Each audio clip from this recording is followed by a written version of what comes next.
Hi everyone, आज हम लोग पढ़ने जा रहे हैं प्लेट टेक्टोनिक थ्योरी का जो ये हमारा सेकंड क्लास है। ठीक है, तो इसमें हम लोग क्या पढ़ने वाले हैं, आपके प्लेटों की गतियाँ यानी मूवमेंट ऑफ प्लेट। हमने पहले क्लास में क्या पढ़ा था कि हमारी प्लेटें होती क्या है, ठीक है, पढ़ा था हमने। और हमने बताया था कि हमारे पृथ्वी पर 7 बड़े एवं 20 से 21 लेकर छोटे प्लेटें पाई जाती है। फिर हमने आपको बताया था कि हमारे प्लेटें कितने प्रकार की होती है, यानी टाइप्स ऑफ प्लेट। हमने बताया था कि प्लेटें 3 प्रकार की होती है। एक आपका कॉन्टिनेंटल प्लेट होता है, दूसरा आपका ओशियोनिक प्लेट होता है, तीसरा आपका होता है कॉन्टिनेंटल ओशियोनिक प्लेट। ठीक है, फिर हमने आपको बताया था प्लेटों की गतियाँ, जिसमें हमने कुछ पढ़ा था और कुछ हमें पढ़ना था जो कि आज कंप्लीट कर लेंगे। ठीक है, तो देखिए प्लेटों की गतियाँ जब हम लोग स्टार्ट करते हैं यानी मूवमेंट ऑफ प्लेट, तो हमें 3 तरह की गतियों के बारे में पढ़ना रहता है। ठीक है, यानी एक होता है हमारा अभिसरण गति यानी कन्वर्जेंट मूवमेंट, दूसरा क्या होता है हमारा अपसरण गति डाइवर्जेंट मूवमेंट, तीसरा क्या होता है हमारा समानांतर गति। यानी जब प्लेटें क्या करती है, दोनों एक दूसरे के पास आती है तो उसे क्या बोलते हैं, अभिसरण गति बोलते हैं। जब प्लेटें दोनों एक दूसरे के दूर जाती है उसे क्या बोलते हैं, अपसरण गति बोलते हैं, यानी डाइवर्जेंट मूवमेंट। जब प्लेटें क्या करती है, एक दूसरे के पैरेलल यानी समानांतर स्लाइड करती है उसे क्या कहते हैं, समानांतर गति बोलते हैं। तो हमने आपको अभिसरण गति में कुछ बताया था, यानी हमने बताया था कि अभिसरण गति, तो हमने बताया था कि जो हमारा कन्वर्जेंट होता है प्लेटों का वो 3 तरह से हो सकता है, यानी हमारी प्लेटें 3 तरह से टकरा सकती है। एक टक्कर कैसा हो सकता है, एक तो कॉन्टिनेंटल प्लेट और ओशियोनिक प्लेट क्या हो सकती है, टकरा सकती है। दूसरा क्या केस बनता है, या तो हमारी कॉन्टिनेंटल प्लेट से टकराए। तीसरा केस क्या बनेगा, तीसरा केस बनेगा हमारा या तो ओशियोनिक प्लेट हमारे ओशियोनिक प्लेट से टकराए। अब ये सवाल आता है कि जब कॉन्टिनेंटल और ओशियोनिक प्लेट आपस में टकराती है तो इसमें सबडक्शन किसका होता है। तो हमने कहा था कि जो प्लेटें भारी होती हैं वही क्या होती है, मतलब 2 प्लेटें हमारी जब ऐसे टकरा रही है तो जो प्लेटें भारी होती है वह क्या होती है, हमारे पृथ्वी सतह के अंदर चली जाती है, जिसे कहते हैं सबडक्शन, यानी वह अंदर चली गई। तो ओशियोनिक प्लेट क्या होती है, कॉन्टिनेंटल प्लेट की तुलना में भारी होती है। तो जब आपके कॉन्टिनेंटल ओशियोनिक प्लेटों का कन्वर्जेंट होगा, अभिसरण होगा, तो जो प्लेटें हमारी भारी होंगी वह कहाँ चले जाएंगी, हमारे पृथ्वी सतह के अंदर चली जाएगी। तो हमने आपको पहला केस बता दिया था, क्या था कि हमारी जब कॉन्टिनेंटल और ओशियोनिक प्लेट आपस में टकराती हैं तो क्या होता है। तो हमने कहा था कि जब हमारी कॉन्टिनेंटल प्लेट और ओशियोनिक प्लेट दोनों का आपस में टक्कर होता है तो ये मान लीजिए हमारी क्या हो गई, ये हमारी क्या हो गई, ओशियोनिक प्लेट, ये आपकी क्या हो जाती है, ओशियोनिक प्लेट हो जाती है। तो हमने कहा कि जब आपके कॉन्टिनेंटल ओशियोनिक प्लेट और ये हमारा क्या हो गया, कॉन्टिनेंटल प्लेट, तो हमने कहा कि जब आपके ओशियोनिक प्लेट और कॉन्टिनेंटल प्लेट के बीच में टक्कर होगा तो जो प्लेटें हमारी भारी होंगी वही पृथ्वी सतह के अंदर चली जाएंगी। तो यहाँ पे हम लोग देख रहे हैं कि जो हमारा ओशियोनिक प्लेट है वह भारी होता है, किसके तुलना में, कॉन्टिनेंटल प्लेट की तुलना में। तो जब दोनों के बीच में टक्कर होगा यानी अभिसरण होगा तो ये जो हमारी ओशियोनिक प्लेट है वह नीचे चली जाएगी। फिर जब नीचे चली जाएगी तो ये भी एक तरह का चट्टान है, फिर चट्टान नीचे जाके क्या होगी, इसका मेल्टिंग स्टार्ट हो जाएगा। जैसे इसका मेल्टिंग स्टार्ट होगा यह मैग्मा बन जाएगा, फिर यही मैग्मा हमारे ऊपर पृथ्वी सतह के आता है तो इससे हमारा क्या होता है, फोल्ड माउंटेन का फॉर्मेशन होता है और क्या बनता है, आपका ट्रेंच बनता है। ये सारी बातें हमने बता दी आपको डिटेल में, इसलिए इसका एक बार रिवीजन करा रहे हैं। फिर हमने क्या कहा कि जब हमारे फोल्ड माउंटेन का फॉर्मेशन होता है, जब 2 प्लेटें आपस में टकराती हैं, तो हमने आपको एग्जाम्पल भी दिया था कि ऐसे माउंटेन हमको देखने को कहाँ मिलते हैं। तो हमने आपको 2 एग्जाम्पल दिया था, पहला हमारे रॉकी माउंटेन का और दूसरा हमारे एंडीज पर्वत का। ये दोनों कैसे उदाहरण हैं, तो आपके फोल्ड माउंटेन के उदाहरण हैं, जो कि आपका एक पैसिफिक प्लेट और दूसरा नॉर्थ अमेरिकन प्लेट के टकराने से बना है। एक हमारा हो गया ओशियोनिक प्लेट और एक हो गया हमारा कॉन्टिनेंटल प्लेट। जब दोनों आपस में टकराई तो बीच के जो सेडिमेंट्स है उनका क्या हो गया, फोल्डिंग स्टार्ट हो गया, इससे हमारा क्या बन गया, फोल्ड माउंटेन बन गया। फिर यहाँ पे हम लोग देखते हैं कि यहाँ पे हमारा नाजका प्लेट और यहाँ पे हमारा साउथ अमेरिकन प्लेट।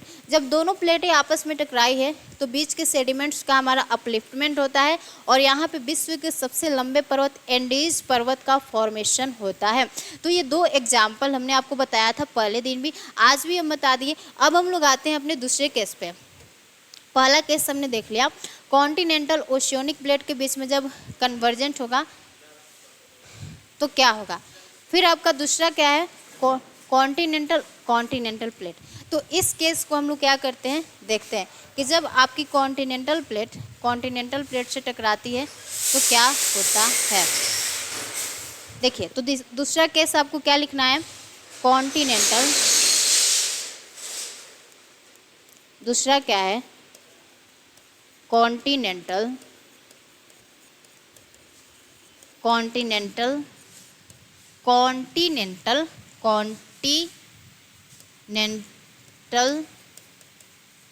प्लेटों का जब टक्कर होता है, प्लेटों का जब टक्कर होता है, ठीक है। यानी हमें अब क्या देखना है, अपने सेकंड केस को देखना है। हमारा जो फर्स्ट केस है यानी कॉन्टिनेंटल और ओशियोनिक प्लेट के जब बीच में टक्कर होता है तो हमने देख लिया कि हमारे ट्रेंच और फोल्ड माउंटेन का फॉर्मेशन होता है। अब हमें सेकंड केस को देखना है जो कि क्या है, हमारा कॉन्टिनेंटल प्लेट के बीच में जब टक्कर होता है तो क्या होगा। तो यहाँ पे आपका एक क्वेश्चन आना चाहिए कि मैम जब कॉन्टिनेंटल प्लेट टकराएगा तो इस कंडीशन में हमारे किस प्लेट का सबडक्शन होगा, यही तो हमें जानना है ना। तो देखिए, अब यहाँ पर हमें देखना है कि दोनों प्लेटें तो क्या हैं, हमारे कॉन्टिनेंटल है, तो इसमें कौन भारी है कौन हल्का ये तो पता नहीं चलेगा। तो इसमें क्या होता है ना कि प्लेटों का सबडक्शन नहीं होता है, यानी एक प्लेट एकदम नीचे नहीं जाती है।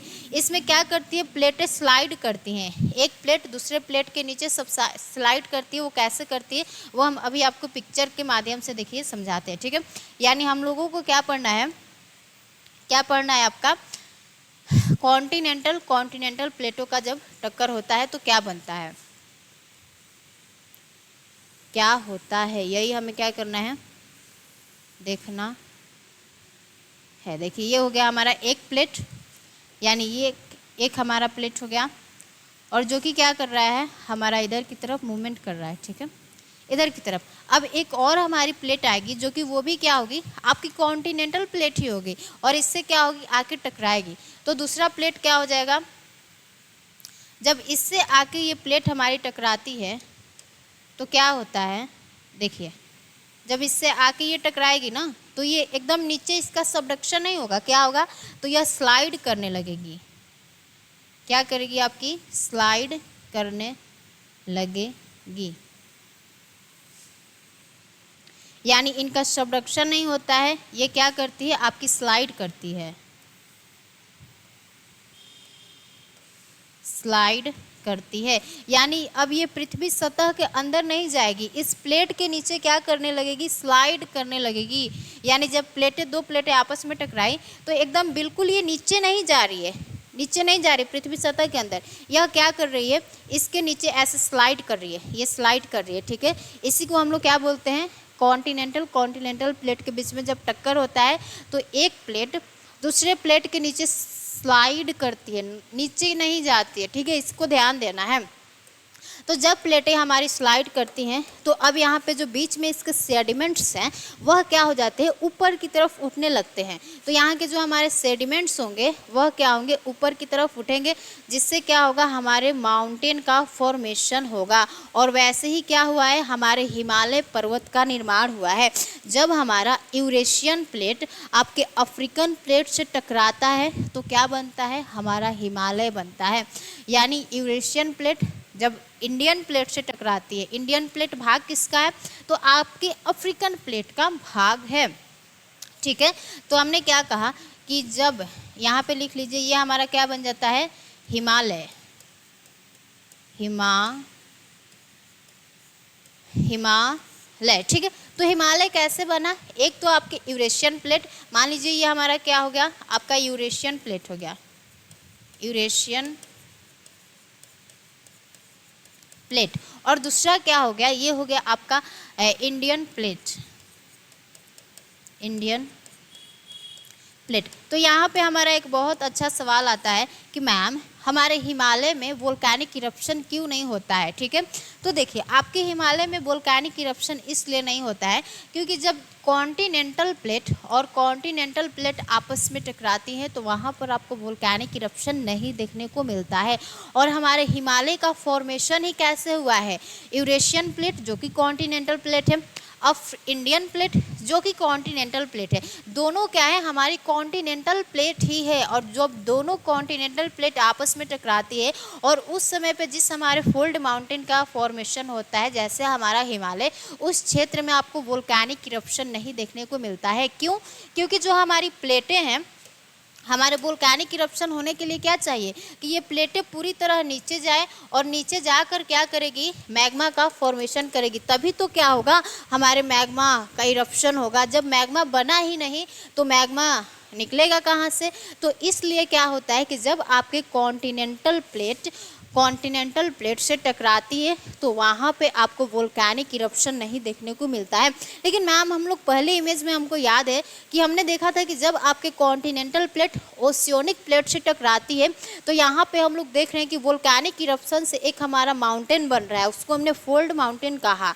क्यों? क्योंकि यहाँ पे जो हमारी ओशियोनिक प्लेट है वह बिल्कुल नीचे चली आ रही है, जिससे क्या हो रहा है, आपके मैग्मा का फॉर्मेशन हो रहा है। और जहाँ पे मैग्मा है फिर वही मैग्मा क्या होता है, ऊपर आता है, उससे क्या होता है, आपके फोल्ड माउंटेन का फॉर्मेशन होता है। 1 मिनट।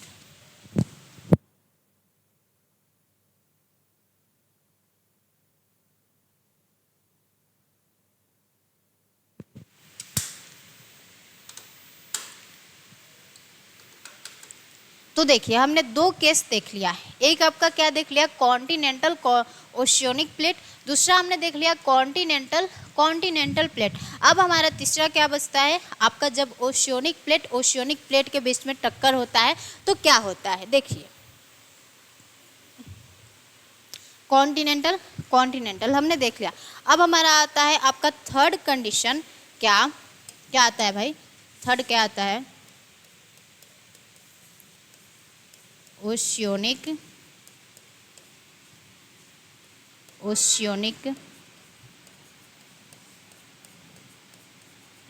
प्लेट।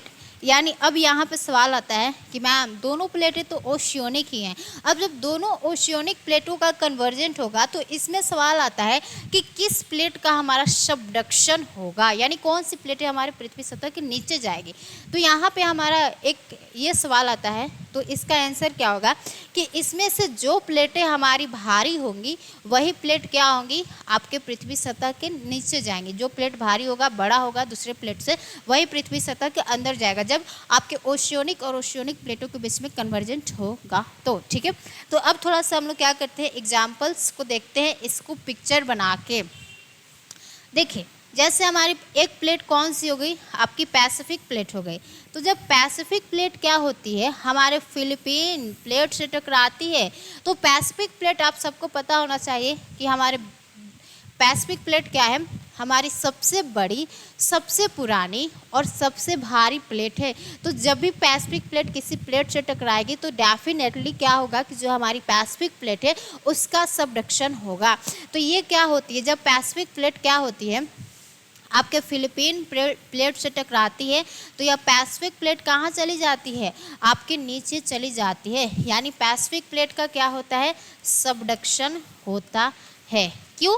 क्योंकि जो हमारी मैम पैसिफिक प्लेट है वह क्या है, आपके फिलीपीन प्लेट के तुलना में क्या है, भारी है। और जब ये हमारी पैसिफिक प्लेट नीचे चली जाती है तो ऊपर क्या बनता है, आपके ट्रेंच का फॉर्मेशन होता है। यानी आपसे पूछेगा कि जब हमारी जब हमारी ओशियोनिक प्लेट आपस में टकराती है तो किस चीज़ का फॉर्मेशन होता है, तो आपके क्या होता है, ट्रेंच का फॉर्मेशन होता है। तो यहाँ पे आपका बन गया, ये हमारा हो गया ट्रेंच, ये क्या हो गया, आपका ट्रेंच हो गया। ठीक है, यानी जब हमारी यहाँ पे लिख लेते हैं, ये हमारी कौन सी प्यारी सी प्लेट हो गई मैम, ये तो हमारी हो गई पैसिफिक प्लेट।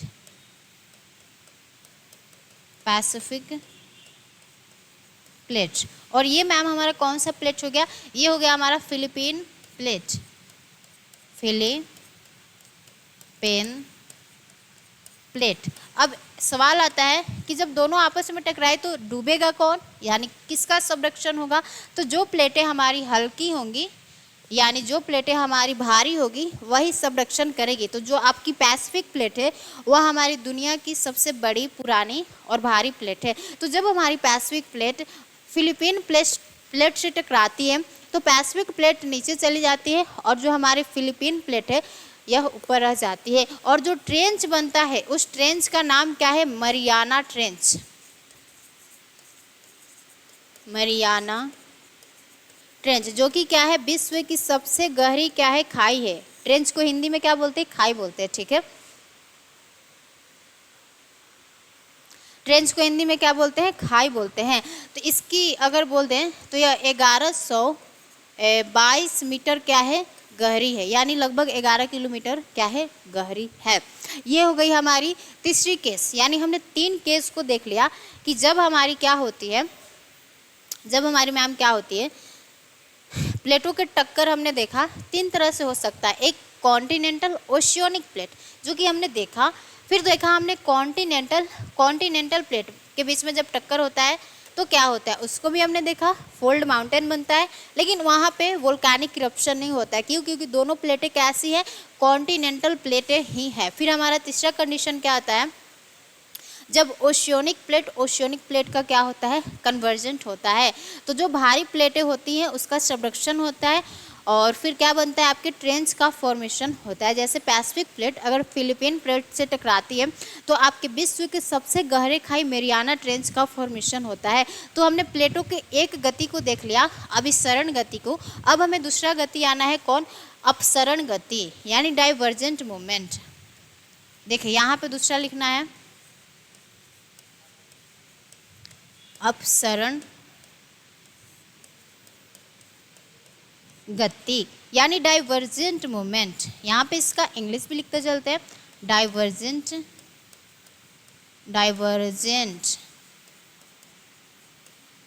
मूवमेंट।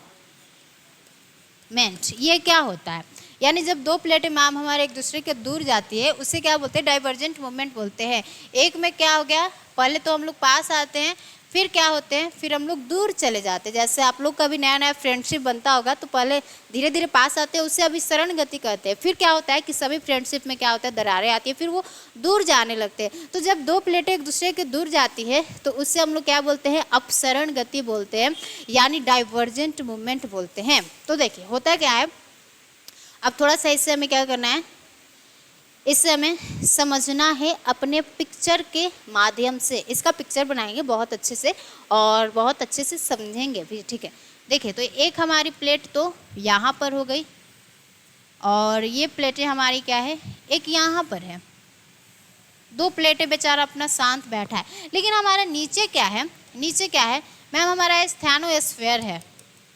नीचे क्या है, स्थैनोस्फीयर है। और स्थैनोस्फीयर में पाया क्या जाता है, मैम सबको पता है भाई, कितना समय से पढ़ रहे हैं, हमारा मैग्मा पाया जाता है। तो अब यह मैग्मा क्या करता है, बाहर आने की कोशिश करता है। तो जब इसको बाहर आना होगा तो रास्ता बनाएगा तभी तो बाहर आएगा। तो अब इन प्लेटों को क्या करता है ना, मैग्मा धक्का देता है और इनको दूर करता है कि चलो तुम दूर जाओ, तुम दूर जाओ, हमको थोड़ा सा रास्ता बनाने दो ताकि हम क्या हो सके, बाहर की तरफ आ सके। तो मैग्मा इनको क्या करता है, दूर करता है, इनको दूर करता है और क्या करता है, अपना रास्ता बनाता है और फिर बाहर आने की कोशिश करता है। तो जब दो प्लेटें एक दूसरे से दूर जाएंगी तो देखिए क्या बनेगा। अब हम लोग सेकेंड इमेज पे चलते हैं। देखिए ये प्लेट आ गई यहाँ और एक हमारी हो गई सेकेंड प्लेट। ये लोग इतना दूर चले गए, इतना दूर कैसे चले गए, तो इनको ले जाने का काम किसने किया, हमारे मैग्मा साहब ने किया। यहाँ से हमारा मैग्मा बाहर आ रहा है और इसी ने क्या किया, इनको दूर ले गया। एक मिनट,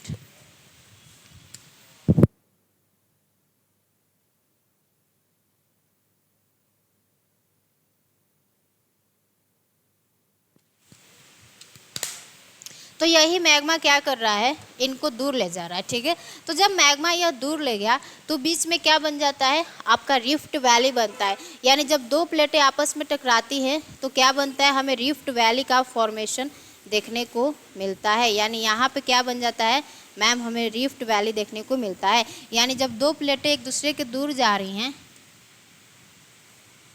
एक दूसरे के दूर जा रही हैं, तो क्या बन रहा है, आपका रिफ्ट वैली बन रहा है। यानी मैग्मा क्या होता है, बाहर से नीचे से आता है, और जब मैग्मा नीचे से आएगा तो क्या होगा, जब नीचे से आ जाएगा तो उसका सॉलिडिफिकेशन होगा। तो जब ये ठंडा हो जाता है तो इससे क्या होता है, आपके रिफ्ट वैली का फॉर्मेशन होता है। इससे हम लोग क्या कहते हैं, रिफ्ट वैली। इससे हम लोग रिफ्ट वैली बोलते हैं। ठीक है, इसको लिख लीजिए। ये हमारी क्या हो गई, आपकी रिफ्ट वैली। रिफ्ट वैली यानी भ्रंश घाटी कैसे हुआ, तो जब मैग्मा हमारी नीचे से आ रही है और आते जा रही है और फिर यह मैग्मा दो प्लेटों को दूर करके बीच में ही ठंडी हो जाती है, तो क्या होता है, आपके रिफ्ट वैली का फॉर्मेशन होता है।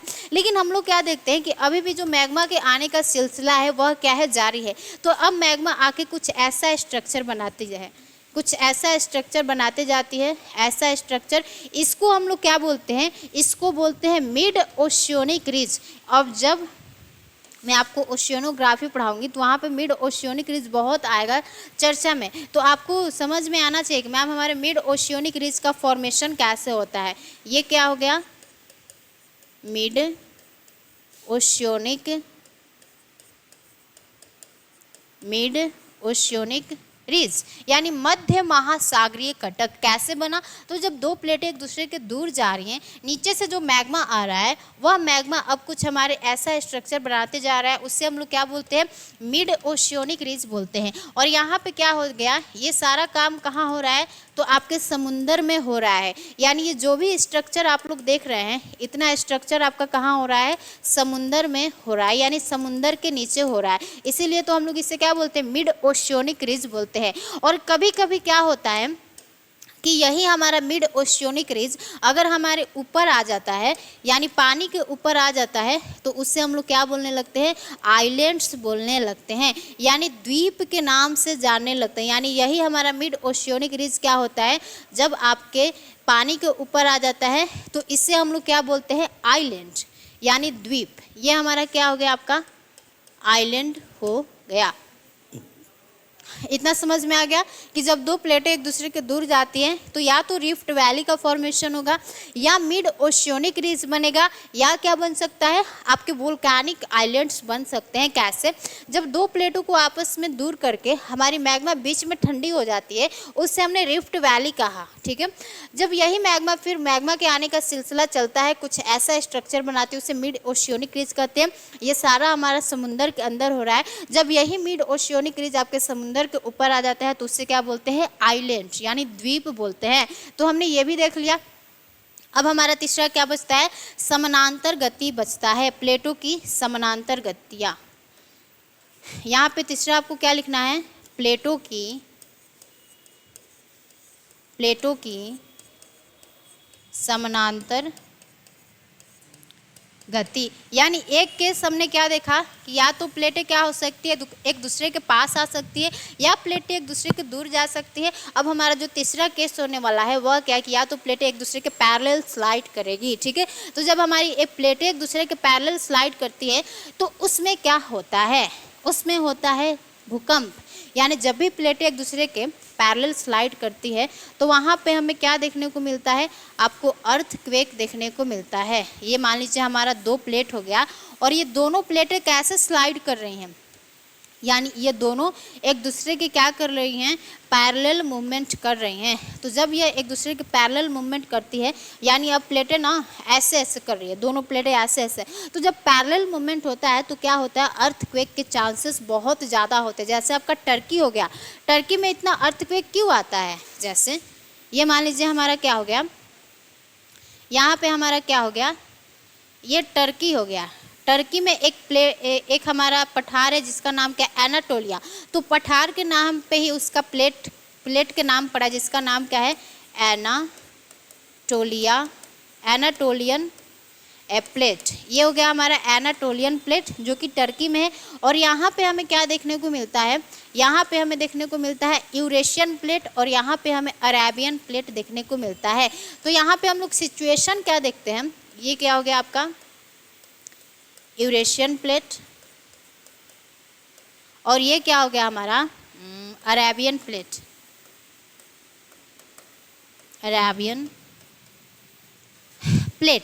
तो हम लोग यहाँ पे क्या देखते हैं कि मैम जो हमारी यूरेशियन प्लेट है वह आपके एनाटोलिया प्लेट के क्या है पैरेलल मूवमेंट कर रही है, इसीलिए क्या होता है अर्थक्वेक ज़्यादा आता है। फिर इसके नीचे देखते हैं कि ये भी क्या कर रही है अरेबियन प्लेट के पैरेलल मूव कर रही है, इसलिए आपके टर्की में क्या होता है भूकंप यानी अर्थक्वेक बहुत ज़्यादा देखने को मिलता है, क्योंकि प्लेटें ना रगड़ खा रही है, ऐसे पैरेलल मूवमेंट कर रही है। और जब पैरेलल मूवमेंट करेगी तो डेफिनेटली क्या होगा जो आपका अर्थक्वेक है वह बहुत ज़्यादा आएगा। यहाँ पे लिख लीजिए ये किसका एग्जाम्पल है, तो आपके टर्की का है। ये किसका है आपके टर्की का है। तो हमने प्लेटों की जो तीनों गतियाँ होती है उसको देख लिया, क्या देख लिया आपके अभिसरण गति को देख लिया, अपसरण गति को देख लिया, समानांतर गति को देख लिया, ठीक है। अब इन तीनों गतियों को देखने के बाद एक हमारा क्वेश्चन आता है कि मैम आपने पैसिफिक रिंग ऑफ फायर नहीं बताया। ये पैसिफिक रिंग ऑफ फायर क्या होता है, जहाँ पर जो हमारा अर्थक्वेक है बहुत ज़्यादा देखने को मिलता है, और उसी रीजन में हमें क्या देखने को मिलता है वोल्केनिक एक्टिविटी भी ज़्यादा देखने को मिलता है। तो क्या ऐसा रीज़न है कि हमारे पैसिफिक रिंग ऑफ यानी पैसिफिक ओशियन में इतने ज़्यादा अर्थक्वेक देखने को मिलता है, तो उसके लिए मैं आपको मैप बना रही हूँ, उसी पे समझाऊंगी, ठीक है।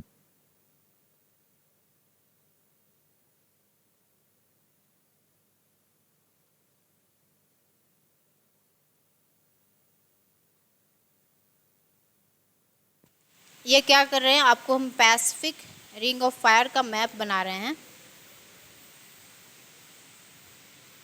ताकि उसी पर हम लोग क्या करेंगे समझेंगे।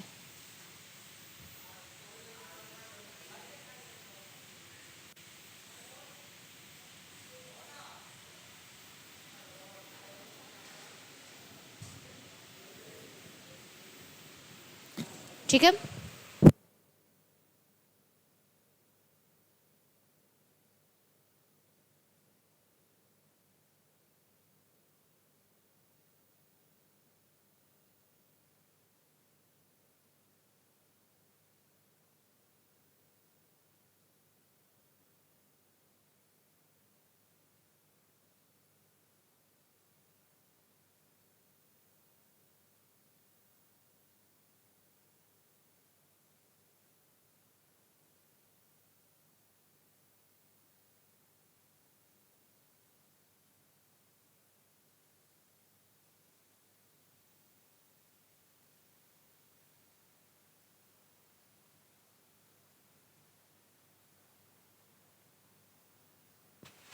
देखिए तो ये आपका हम क्या कर रहे हैं इमेज बना रहे हैं।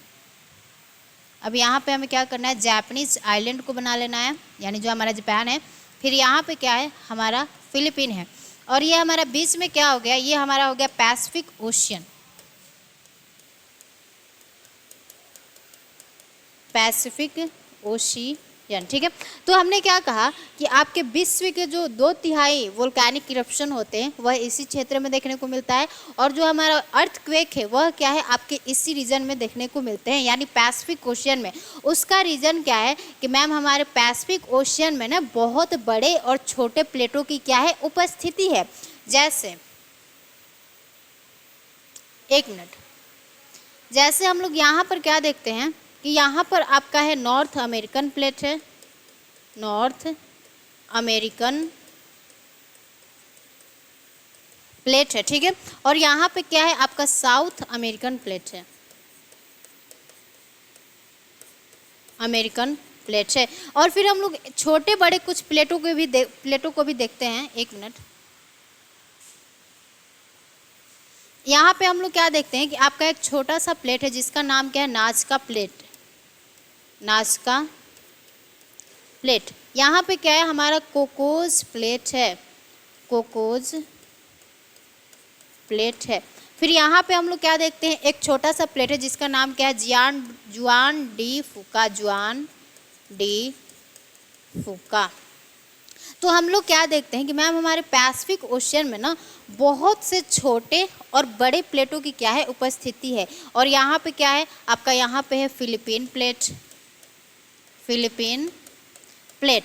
तो आपसे कोई पूछेगा कि हमारे पैसिफिक ओशन में इतने ज़्यादा अर्थक्वेक और वोल्केनिक इरप्शन क्यों होता है कि उसको हम लोग पैसिफिक रिंग ऑफ फायर के नाम से जानते हैं, तो आपका आंसर क्या आना चाहिए कि मैम हमारे पैसिफिक ओशन में ना बहुत सारी बड़ी एवं छोटी प्लेटें क्या है उपस्थित है, जिससे क्या होता है कि अर्थक्वेक इसी रीजन में ज़्यादा आता है, वोल्केनिक इरप्शन इसी रीजन में ज़्यादा होता है, और इस पूरे रीजन को हम लोग क्या बोलते हैं, पैसिफिक रिंग ऑफ फायर। यानी ये पूरा हमारा जापान, फिलीपीन, हमारे कुछ इंडोनेशिया के भी आइलैंड्स आ जाते हैं, और आपके न्यूजीलैंड। आपको ये बात याद रखना होगा कि आपके पैसिफिक रिंग ऑफ फायर में आपका ऑस्ट्रेलिया शामिल नहीं है। बस ये सारे हमारे कुछ देशों के समूह, यानी आपका साउथ अमेरिका हो गया, नॉर्थ अमेरिका हो गया, जापान हो गया, फिलीपीन हो गया, इंडोनेशिया के कुछ हमारे द्वीप और आपके न्यूजीलैंड, ये सभी क्या हैं, तो हमारे पैसिफिक रिंग ऑफ फायर के क्या है, भाग है। ठीक है, तो ये हो गया हमारा पैसिफिक रिंग ऑफ फायर कि आखिर यहाँ पे ज़्यादा भूकंप और आपके वोल्केनिक इरप्शन क्यों देखने को मिलता है, क्योंकि यहाँ पे क्या है, आपकी बहुत सी छोटी बड़ी प्लेटें क्या है उपस्थित है, इसलिए इसे हम लोग क्या बोलते हैं, पैसिफिक रिंग ऑफ फायर। यहाँ पे लिख लीजिए पैसिफिक रिंग ऑफ फायर। ठीक है, यानी पैसिफिक रिंग ऑफ फायर क्या होता है उससे हमने समझ लिया। तो जो आपका प्लेट टेक्टोनिक थ्योरी है वो क्या होता है, कंप्लीट होता है। यानी जितने भी हमारे अच्छी अच्छी बातें थी जो कि हमारे एग्जाम में पूछी जा सकती थी उसको हमने कवर लगभग कर लिया है। तो आपका जो जियोमॉर्फोलॉजी का सिलेबस है वह क्या हो रहा है, लगभग कंप्लीट हो जाएगा, और आपका इसमें एक और टॉपिक बच गया, जियोमॉर्फिक प्रोसेस। जियोमॉर्फिक प्रोसेस भी बहुत अच्छा चैप्टर है, और वहाँ से मेंस में क्वेश्चन क्या होते हैं, बहुत ज़्यादा पूछे जाते हैं, तो उसे क्या करेंगे, बहुत अच्छे से कवर करेंगे। फिर आपका आगे का जर्नी स्टार्ट होगा, यानी क्लाइमेटोलॉजी और ओशियनोग्राफी। तो कैसा लगा सेशन, आपको एक बार अपने कमेंट सेक्शन में बताना है कि हाँ मैम हमको यहाँ पे समझ में आ गया है, यहाँ पे नहीं समझ में आया है, और जहाँ पर भी डाउट होगा मैं आपको फिर से बता दूँगी। तब तक के लिए सभी को जय हिंद, नमस्ते।